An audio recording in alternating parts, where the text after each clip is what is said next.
Hello दोस्तों, good afternoon. आप सभी का स्वागत है एक बार फिर से बहुत बहुत आप सभी का अपने यूट्यूब चैनल परीक्षा की शिक्षा में।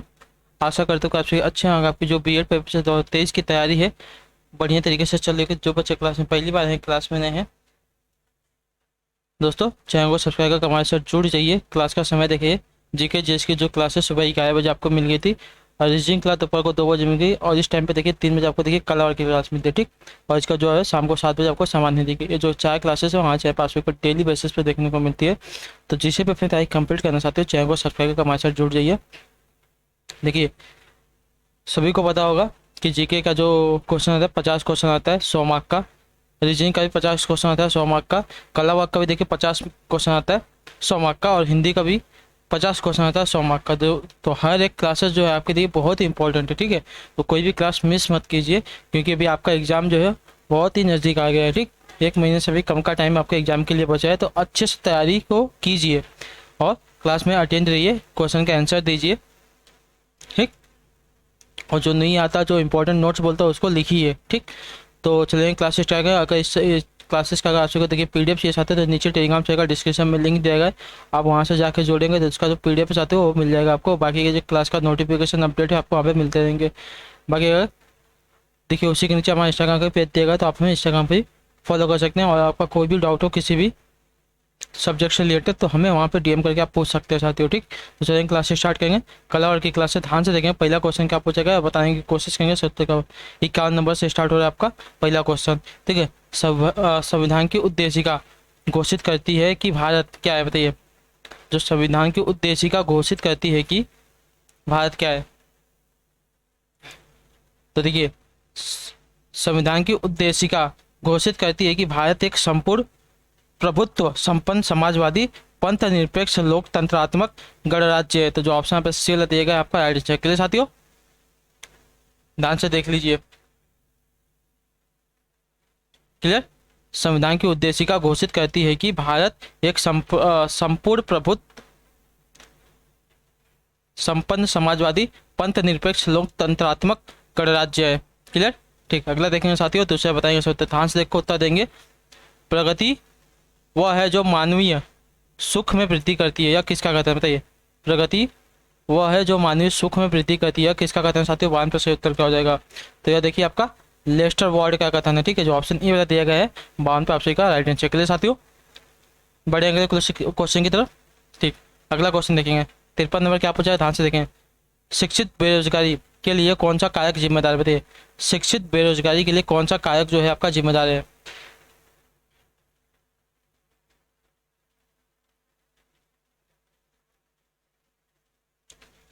तो देख लिए, शिक्षित बेरोजगारी के लिए आपका इसमें से कारक दोषपूर्ण शिक्षा प्रणाली हो जाएगा, ठीक है। जो ऑप्शन ए बी वाला देगा आपका राइट आंसर हो जाएगा।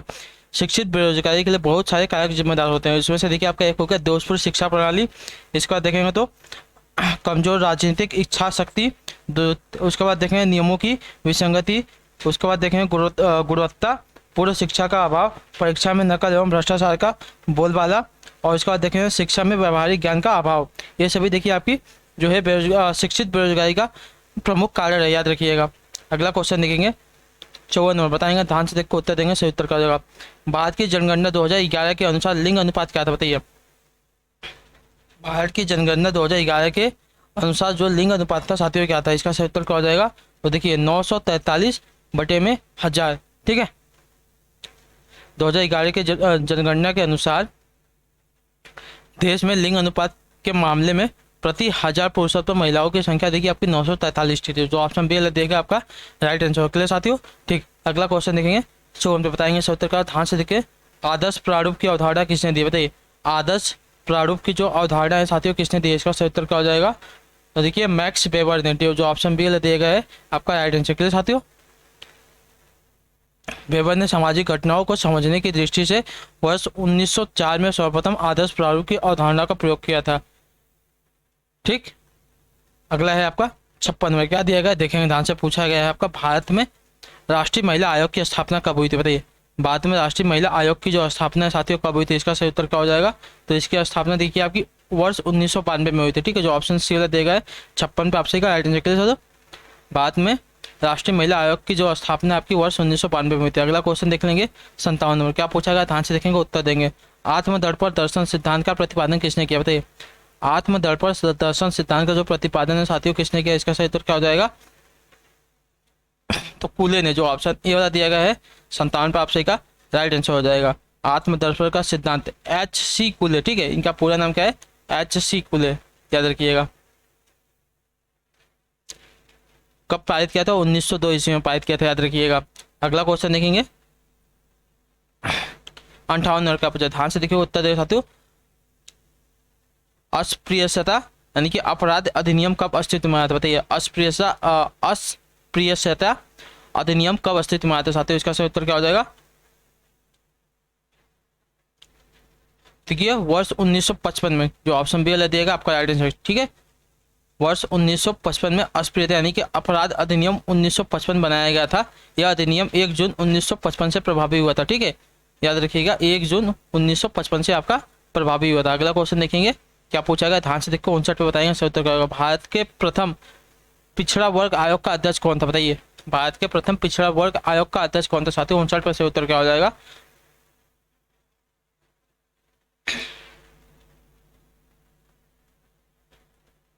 तो देखिए काका कालेकर, ठीक है, कालेलकर।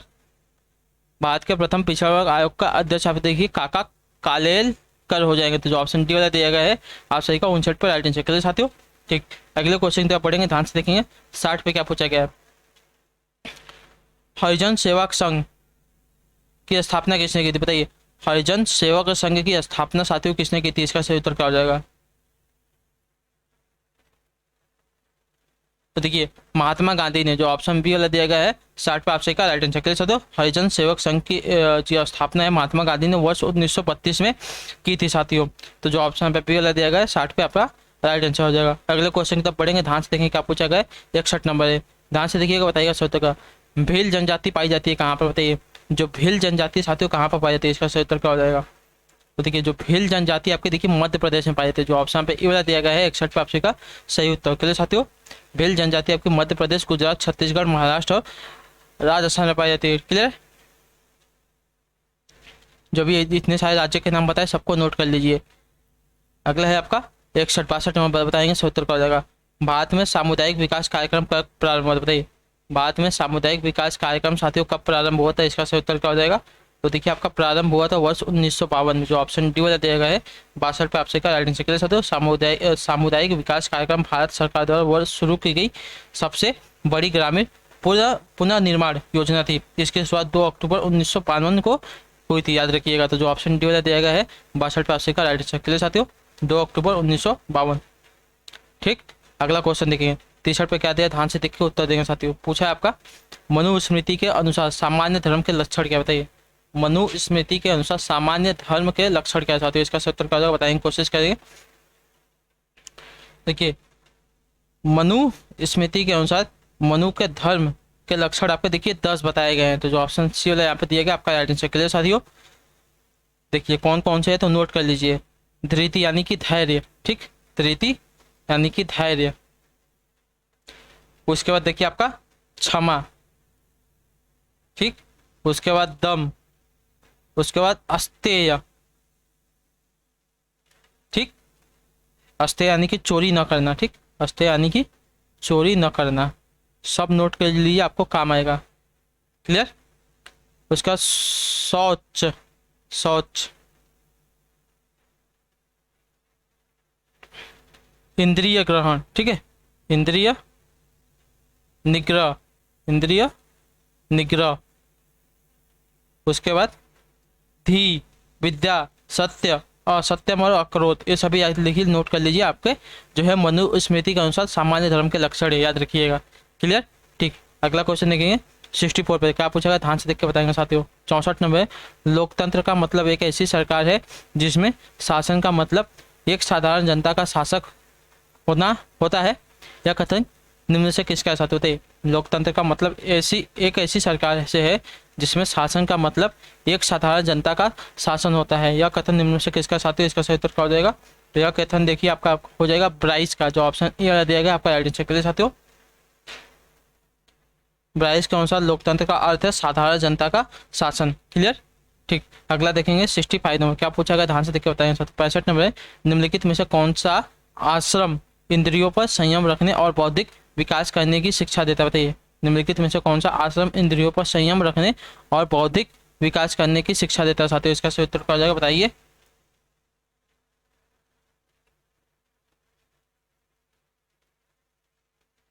तो देखिए ब्रह्मचर्य का आश्रम, ठीक है, जो ऑप्शन ए देगा आपका राइट आंसर। क्लियर साथियों। ब्रह्मचर्य का अर्थ है सात्विक जीवन बिताना, शुद्ध विचारों से अपने इंद्रियों पर संयम रखना, बौद्धिक विकास करना, भगवान का ध्यान करना और विद्या धारण करना। ठीक है, तो जो ऑप्शन ए वाला देगा 65% का सही उत्तर हो जाएगा। अगला क्वेश्चन देखें 66 नंबर, 66 नंबर है, क्या पूछेगा ध्यान से देख के बताइए साथियों। दिल्ली के किस सुल्तान को उसकी उदारता के कारण लाख बख्श पुकारा जाता था, बताइए। दिल्ली के किस सुल्तान को उसकी उदारता के कारण, ठीक है, लाख बख्श पुकारा जाता है साथियों, इसका सही उत्तर क्या हो जाएगा। देखिए कुतुबुद्दीन ऐबक को, ठीक है, जो ऑप्शन ए वाला दिया गया है आपका राइट आंसर। से दो लाख बख्श यानी कि लाखों के दाता की उपाधि कुतुबुद्दीन ऐबक को दी गई थी। कुतुबुद्दीन ऐबक जो है दिल्ली सल्तनत का पहला सुल्तान तथा गुलाम वंश का संस्थापक था। तो जो ऑप्शन ए वाला देगा 66% का राइट आंसर हो जाएगा। क्लियर। ठीक, अगला क्वेश्चन देखेंगे 67, क्या पूछेगा ध्यान से बताएंगे, कोशिश करेंगे। 67 है, निम्नलिखित में से किस प्रकार की बेरोजगारी भारतीय कृषि में सामान्य है, बताइए। निम्नलिखित में से किस प्रकार की जो बेरोजगारी है भारतीय कृषि में सामान्य साथियों, इसका सही उत्तर क्या हो जाएगा। तो देखिए मौसमी कृषि, जो ऑप्शन ए डी वाला दिया गया 67% का राइट आंसर। क्लियर साथियों। विकासशील देशों में निम्न प्रकार की बेरोजगारी पाई जाती है साथियों। पहले तो देखिए मौसमी बेरोजगारी पाई जाती है, दूसरा आपका संचारात्मक बेरोजगारी पाई जाती है, तीसरा आपका देखिए प्रछन्न बेरोजगारी पाई जाती है, चौथा आपका देखिए प्रतिरोधात्मक बेरोजगारी होती है, और जो पांचवा आपका स्वैच्छिक होती है। ठीक है, तो ये पांचों के पांचों जो पॉइंट है आप नोट कर लीजिए। अगला है आपका 68 नंबर, ध्यान से देखिए क्या पूछेगा बताने की कोशिश के। सजातीय उत्पाद एक लक्षण है किसका, बताइए। सजातीय उत्पाद एक लक्षण होता है किसका, इसका सही उत्तर क्या हो जाएगा। तो देखिए पूर्ण बाजार का, जो ऑप्शन डी वाला देगा आपका राइट आंसर। क्लियर साथियों, सजातीय उत्पाद एक लक्षण होता है पूर्ण बाजार का, जो ऑप्शन डी वाला देगा 68% का राइट आंसर। अगला क्वेश्चन देखेंगे 69 नंबर, क्या दिया गया ध्यान से देखिए बताइए साथियों। भारतीय संविधान का कौन सा भाग कल्याणकारी राज्य का आदर्श घोषित करता है, बताइए। भारतीय संविधान का कौन सा भाग है जो कल्याणकारी राज्य का आदर्श घोषित करता है साथियों, इसका सही उत्तर क्या हो जाएगा। तो राज्य के नीति निर्देशक सिद्धांत, जो ऑप्शन डी वाला देगा आपका राइट आंसर। के लिए साथियों भारतीय संविधान का जो राज्य के नीति निर्देशक तत्व है वाला भाग है कल्याणकारी राज्य का आदर्श घोषित करता है, याद रखिएगा। तो जो ऑप्शन डी वाला देगा 69% का राइट आंसर अगला। ठीक है, क्लियर है। अगला क्वेश्चन देखेंगे क्या पूछा गया है, 70 पर बताएंगे सही उत्तर क्या हो जाएगा। निम्नलिखित में से किसको भारतीय शिक्षा का मैग्ना कार्टा कहा जाता है, बताइए।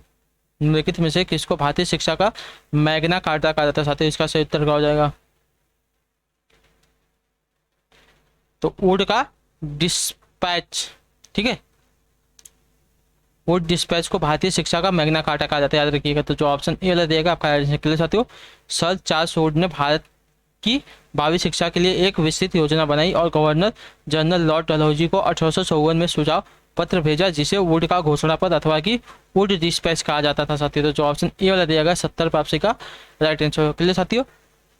ठीक, अगले क्वेश्चन की तरफ बढ़ेंगे, 71 बताने की कोशिश करेंगे। शतधांश देखें, गुप्त वंश के किस राजा को भारत का नेपोलियन कहा जाता था, बताइए। गुप्त वंश के किस राजा को भारत का नेपोलियन कहा जाता था, इसका सही उत्तर क्या हो जाएगा। तो देखिए समुद्रगुप्त को, जो ऑप्शन ए वाला दिएगा आपका राइट आंसर। क्लियर साथियों। समुद्रगुप्त गुप्त वंश का एक शक्तिशाली राजा था जो चंद्रगुप्त प्रथम और कुमार देवी का पुत्र था। ठीक है, समुद्रगुप्त ने लगभग पूरे भारत को जीत लिया था और वह कभी किसी युद्ध में नहीं हारा, इसलिए उसे देखिए भारत का नेपोलियन कहा जाता था। क्लियर है। ठीक, अगला देखेंगे साथियों क्या पूछा गया, 72 बताएंगे सही उत्तर का। ध्यान से देखिए, आईने अकबरी, आइन ए अकबरी के लेखक कौन है, बताइए। आइन ए अकबरी के लेखक कौन है साथियों, इसका सही उत्तर क्या हो जाएगा।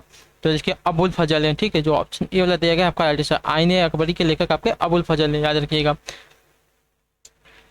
ठीक, यह एक अकबरनामा का ही एक भाग है साथियों। अकबरनामा 3 भागों में है, तीसरे भाग को देखिए आईने अकबरी कहते हैं। ठीक है, अबुल फजल मुगल बादशाह अकबर के दरबार के विद्वान व्यक्ति थे। क्लियर साथियों। ठीक, अगला क्वेश्चन देखेंगे क्या पूछा गया, 73 नंबर, ध्यान से देखेंगे बताएंगे सही उत्तर। सत्य के साथ मेरे प्रयोग, माई एक्सपेरिमेंट विथ ट्रूथ नामक पुस्तक के लेखक कौन बताइए। और ये किसकी आत्मकथा है एक, ठीक है, मैंने आपको कल बताया था, सत्य के साथ मेरे प्रयोग, महात्मा गांधी की आत्मकथा है, ठीक है, याद रखिएगा। तो जो ऑप्शन यहाँ पे सी दिएगा आपका यहाँ पे राइट आंसर के लिए साथियों।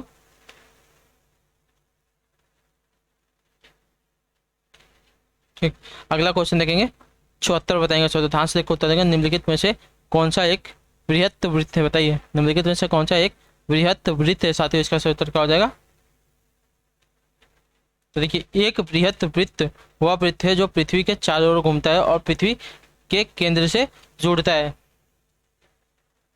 बृहत वृत्त पृथ्वी को आधे भाग में विभाजित करता है, इस प्रकार भूमध्य रेखा एक बृहत वृत्त होता है साथियों। तो जो ऑप्शन यहाँ पे सी वाला देगा आपका राइट आंसर के लिए, तो भूमध्य रेखा। भूमध्य रेखा 14 देशों से होकर गुजरती है। भूमध्य रेखा को ही देखिए विषुवत रेखा भी कहते हैं। जो ऑप्शन सी वाला देगा 74 पापसी का राइट आंसर के लिए साथियों। ठीक, अगला देखेंगे 75। क्या पूछा गया, ध्यान से देखेंगे, बताएंगे 77 का हो जाएगा। 75 पे नर्मदा नदी का उद्गम स्थल क्या बताइए।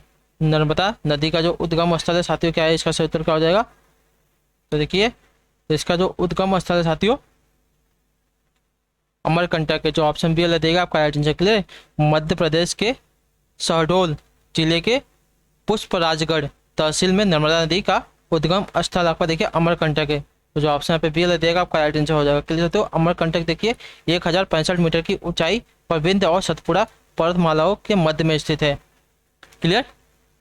ठीक, अगला देखेंगे 76 बताएंगे। ध्यान से देखो उत्तर देंगे। 77 का वर्ष 1930 में गांधी जी ने दांडी यात्रा प्रारंभ की थी, बताइए किसके विरोध में। वर्ष 1930 में गांधी जी ने जो है दांडी यात्रा जो प्रारंभ की थी किसके विरोध में, इसका सही उत्तर क्या हो जाएगा। तो देखिए, नमक पर कर आरोपित करने के विरोध में। जो ऑप्शन बी दिया है आपका राइट आंसर क्लियर। तो अंग्रेजों ने नमक उत्पादन पर एकाधिकार को खत्म करने के लिए महात्मा गांधी ने दांडी मार्च का आह्वान किया था। इसकी शुरुआत देखिए 12 मार्च 1930 को साबरमती आश्रम से हुई थी और 6 अप्रैल को यह 6 अप्रैल को यह यात्रा दांडी पहुंची थी।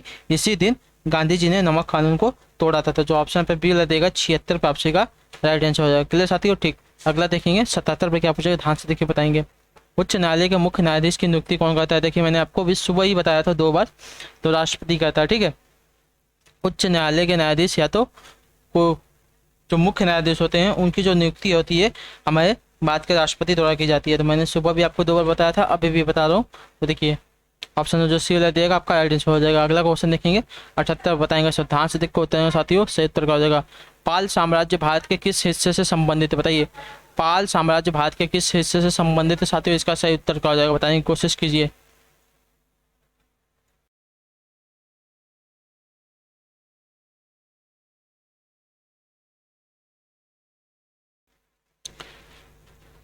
तो देखिए, पूर्वी हिस्से से। ठीक है, जो ऑप्शन बी देगा आपका राइट आंसर के लिए। पाल साम्राज्य का विस्तार भारत के पूर्वी हिस्से में था। पाल साम्राज्य देखिए आपका 750 ईस्वी से 1174 ईस्वी तक चला था, याद रखिएगा। और इस साम्राज्य की जो स्थापना है गोपाल ने की थी, याद रखिएगा। तो जो ऑप्शन बी वाला देगा 78 पापसी का राइट आंसर के लिए साथियों। ठीक, अगला देखेंगे 79 नंबर क्या पूछेगा, ध्यान से देखो उत्तर देने की कोशिश करेंगे। राज्य के राज्यपाल को कौन शपथ दिलाता है, बताइए। राज्य के जो राज्यपाल होते हैं उनको शपथ कौन देता है साथियों, इसका सही उत्तर क्या हो जाएगा। देखिए, उच्च न्यायालय के मुख्य न्यायाधीश। ठीक है, जो ऑप्शन सी वाला देगा आपका राइट आंसर क्लियर है। संविधान के अनुच्छेद 159 के अनुसार राज्य या केंद्र शासित प्रदेश के उच्च न्यायालय के जो मुख्य न्यायाधीश होते हैं राज्य के राज्यपाल को शपथ दिलाते हैं, याद रखिएगा। जो ऑप्शन सी वाला दिया गया है आपका यहाँ पे राइट आंसर हो जाएगा। क्लियर साथियों। ठीक, अगला देखेंगे 80 पे क्या ध्यान से देखकर बताने की कोशिश करेंगे साथियों। निम्नलिखित में से कौन संविधान का मसौदा समिति का अध्यक्ष था, बताइए। निम्नलिखित में से कौन संविधान के मसौदा समिति का अध्यक्ष था साथियों, इसका सही उत्तर क्या हो जाएगा। देखिए, डॉक्टर भीमराव अंबेडकर। जो ऑप्शन यहाँ पे सी वाला देगा आपका राइट आंसर क्लियर साथियों। डॉक्टर BR अम्बेडकर संविधान सभा के मसौदा समिति के अध्यक्ष थे साथियों। तो जो ऑप्शन यहाँ पे सी वाला देगा 80 पापसी का राइट आंसर क्लियर साथियों। ठीक, अगला क्वेश्चन देखेंगे 81 पे क्या पूछा है, ध्यान से देखकर बताने की कोशिश करेंगे। निम्नलिखित में से कौन सा अनुच्छेद उच्च न्यायालयों को संवैधानिक उपचार के अधिकार की रक्षा के लिए रिट जारी करने का अधिकार देता है, बताइए।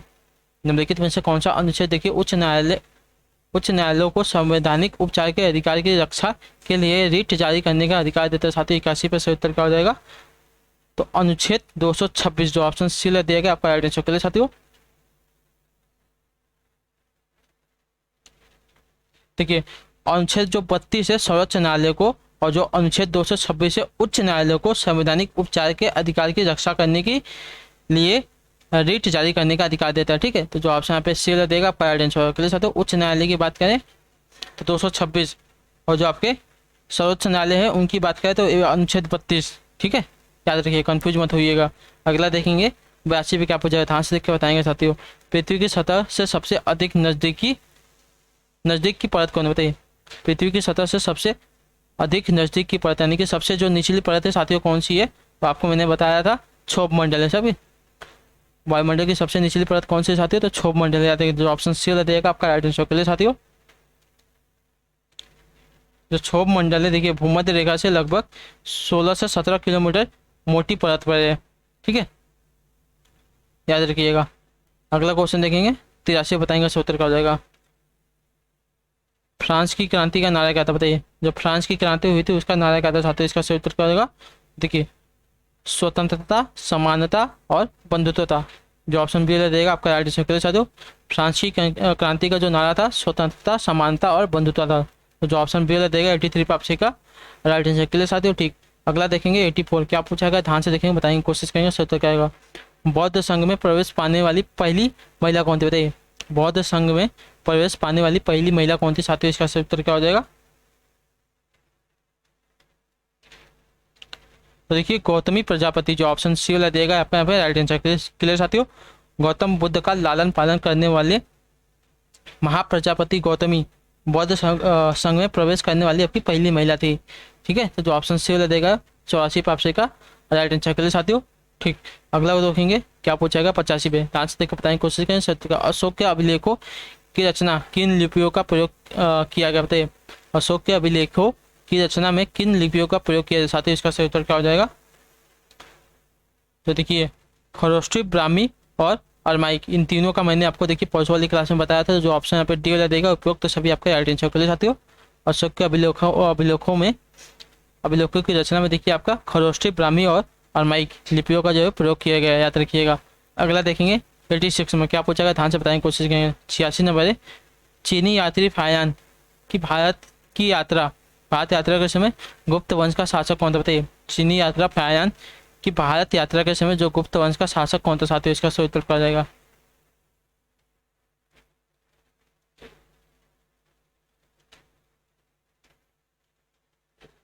तो देखिए चंद्रगुप्त द्वितीय था। जो ऑप्शन बी देगा आपका 86 में। क्लियर साथियों, फायान एक चीनी तीर्थ यात्री था जो चंद्रगुप्त द्वितीय के शासनकाल के दौरान एक धार्मिक मिशन पर भारत आया था साथियों। फायान ने मथुरा शहर का दौरा किया था उस समय।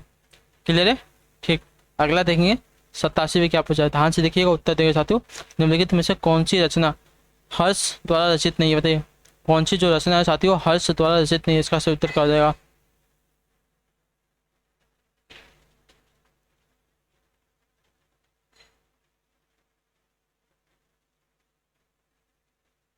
तो देखिए हर्ष चरित, जो ऑप्शन सी देगा आपका जो हर्ष चरित है इसकी रचना देखिए आपकी बाढ़ भट्टे ने की है। ठीक है, इसकी जो रचना है आपकी बाढ़ भट्टे ने की है, याद रखिएगा। रत्नावली, नागानंद, प्रियदर्शिका, ये सभी जो है हर्ष द्वारा रचित है। ठीक है, जो हर्ष चरित्र है इसमें देखिए भारतीय सम्राट हर्षवर्धन की जीवन चरित्र वर्णित है इसमें।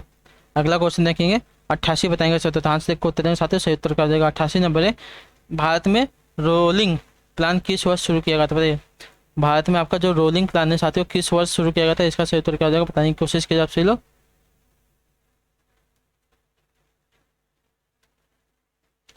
देखिए वर्ष 1978 में। ठीक है, जो ऑप्शन बी वाला देगा आपका राइट आंसर। है तो रोलिंग प्लान वर्ष 1978 में मोरारजी देसाई सरकार द्वारा पेश किया गया था साथियों। यह वर्ष 1980 तक प्रभावित था, याद रखिएगा।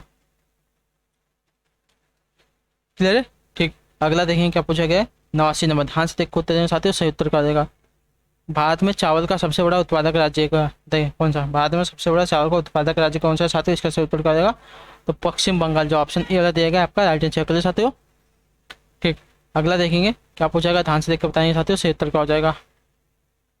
भारत में गोल्डन हैंड शेक योजना किससे संबंधित है, बताइए। भारत में गोल्डन हैंड शेक योजना किससे संबंधित साथियों, इसका सही उत्तर क्या हो जाएगा। तो देखिए स्वैच्छिक सेवानिवृत्ति से, ठीक है। जो ऑप्शन ये वाला देगा आपका राइट आंसर। गोल्डन हैंडशेक उस रकम को कहते हैं जो किसी कर्मचारी को स्वेच्छा से पद त्याग करने पर दी जाती है। तो जो ऑप्शन यहाँ पे ये वाला दिया गया है और 90 पे का राइट आंसर। क्लियर साथियों। ठीक, अगला देखेंगे 91 नंबर। क्या पूछा गया, ध्यान से देखे बताने की कोशिश करेंगे। सल्तनत काल में निम्नलिखित में से किस सुल्तान ने आगरा नगर की स्थापना की थी। सल्तनत काल में निम्नलिखित में से किस सुल्तान ने आगरा नगर की स्थापना की थी साथियों। 91 पर सही उत्तर क्या हो जाएगा, तो सिकंदर लोदी ने, ठीक है। जो ऑप्शन डी वाला देगा 91 का राइट आंसर। के लिए साथियों, जो आगरा नगर की स्थापना है सिकंदर लोदी ने की थी, वह बहलोल लोदी का उत्तराधिकारी था। सिकंदर लोदी ने इस प्रसिद्ध नगर की जो नींव है 1504 ईस्वी में रखी थी, ठीक है। तो जो ऑप्शन यहाँ पे डी वाला देगा 91 से राइट आंसर हो जाएगा। क्लियर साथियों।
सॉरी दोस्तों, एक कॉल आ गया था, चलेंगे। तो अगला क्वेश्चन देखेंगे क्या पूछा गया।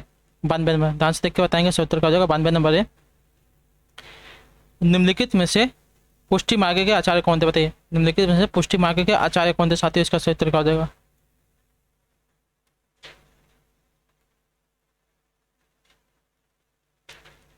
देखिए, पुष्टि मार्ग के आचार्य आपके वल्लभाचार्य थे, जो ऑप्शन पे सी वाला दिया गया 92 पे आपसे का राइट आंसर के लिए साथियों।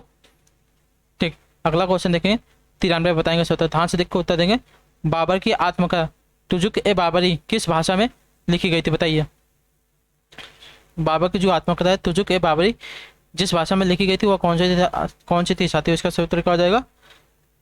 तो तुर्की भाषा में, ठीक है, जो ऑप्शन ए वाला देगा 93 पे आपसे का राइट आंसर के लिए साथियों। अगला देखेंगे 94 नंबर, क्या पूछा गया, ध्यान से देख के बताएंगे, 76 का होगा। अस्थायी बंदोबस्त किस वर्ष लागू किया गया था, बताइए। जो अस्थायी बंदोबस्त है साथियों, किस वर्ष लागू किया था, इसका सही उत्तर क्या हो जाएगा। तो देखिए, वर्ष 1793 ईस्वी में, ठीक है, जो ऑप्शन पे बी वाला दिए गए 94 पे आपसे का राइट आंसर के लिए साथियों। अस्थायी बंदोबस्त जिस वर्ष लागू किया गया था वह देखिए आपका 1793 ईस्वी में लागू किया गया था। क्लियर साथियों, ठीक। अगला देखेंगे 95 नंबर, क्या पूछा गया, ध्यान से देखें, बताइए सही उत्तर का। श्रीरंगपट्टनम में स्वतंत्रता का वृक्ष लगाने वाला शासक कौन था, बताइए। श्रीरंगपट्टनम में स्वतंत्रता का वृक्ष लगाने वाला शासक कौन था साथियों, इसका सही उत्तर क्या हो जाएगा। तो देखिए, टीपू सुल्तान था, ठीक है, जो ऑप्शन यहाँ पे बी वाला दिया गया है आपका 95 पे राइट आंसर के लिए साथियों। ठीक, अगला देखेंगे 96 बताएंगे सही उत्तर, ध्यान से देख के उत्तर देंगे, सही उत्तर क्या हो जाएगा। वर्नाकुलर एक्ट, प्रेस एक्ट किस भारत द्वारा पारित किया गया था, बताइए सही उत्तर करो साथियों। तो देखिए, लॉर्ड रिटर्न द्वारा, ठीक है। तो यहीं पे मैं अभी आपकी जो क्लास है ख़त्म करता हूँ। जो इसके 4 क्लासेस है, अगर इसका देखिए, इसका मैं आपको बता दूँ, चलिए बता देता हूँ। भारतीय राष्ट्रीय कांग्रेस की जो स्थापना है किस वर्ष हुई थी साथियों। तो भारतीय राष्ट्रीय जो कांग्रेस की स्थापना आपकी 1885 ईस्वी में हुई थी, जो ऑप्शन सी वाला दिया गया 97 पे आपका राइट आंसर के लिए साथियों। ठीक, अगला देखेंगे 89 पे, क्या बजा, ध्यान से देखें, बताएंगे सो 98 नंबर बताएंगे। निम्नलिखित में से किसको भारत के राजनीतिक असंतोष का जनक कहा जाता था। तो देखिए, बाल गंगाधर तिलक को, जो ऑप्शन बी वाला देगा आपका राइट आंसर के लिए साथियों। अगला देखेंगे 99 बताएंगे, इसका सही उत्तर क्या होगा साथियों।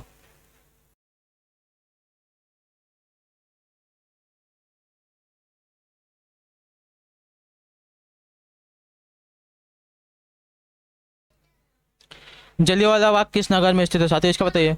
जलियांवाला बाग किस नगर में स्थित है, इसका सही उत्तर क्या होगा साथियों। तो देखिए, अमृतसर में, जो ऑप्शन सी वाला देगा आपका राइट आंसर हो जाएगा। क्लियर साथियों, ठीक। अगला देखेंगे 100 पे बताएंगे सही उत्तर, ध्यान से देख को उत्तर देंगे। वैदिक साहित्य में सभा और समिति को किस देवता की 2 पुत्रियों को कहा जाता था, बताइए। इसका सही उत्तर क्या होगा साथियों, बताने की कोशिश करेंगे आप सही लोग।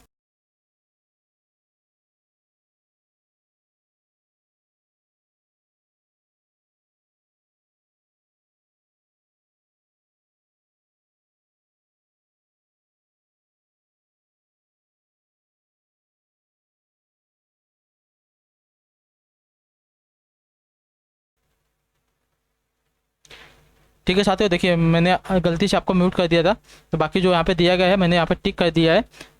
कहाँ तक क्या रहा था मैंने आपको याद नहीं है मुझे, ठीक है। यहाँ पे क्या रहा था, जलियांवाला बाग जो है किस नगर में स्थित है, आपका अमृतसर में। अगला क्वेश्चन है 100 नंबर, वैदिक साहित्य में सभा और समिति को किस देवता की 2 पुत्रियां कहा जाता था, तो प्रजापति की। ठीक, तो इसी के साथ जो आपकी क्लास है यहाँ पे कंप्लीट होती है। आई होप कि आपको क्लास अच्छी लगे। आपको कोई भी डाउट हो, किसी भी क्वेश्चन में हमें कमेंट करके पूछेगा, इसका आंसर आपको जो भी मिलेगा साथियों। ठीक, बाकी आपसे मिलेंगे आपकी अगली क्लास में, तब तक के लिए टाटा बाय बाय, जय हिंद, जय भारत। आप सबका क्लास से जुड़ने के लिए बहुत बहुत धन्यवाद साथियों।